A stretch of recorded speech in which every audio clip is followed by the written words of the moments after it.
vol met testosteron. Doorgedraaide emo's gaan tekeer zonder pardon. Ja, dat is als je 6 uur een soort in het theater zit, is dat wel heel mooi. Het is wel een eer inderdaad, want het betekent wel dat je bij de qua liedjescrew even dat hier bij de top jaren. Wat is er mis? Wat is er mis met fluisteren?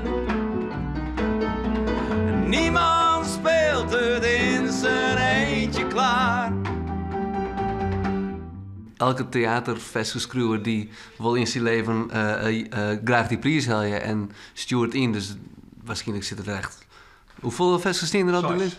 Ja, nee, maar in het totaal dat die onmelding is. Dus er zullen waarschijnlijk heel veel festivals onmelden wijzen. En dan is het natuurlijk wel uniek dat je daarvoor dat je bij de laatste zaal zit.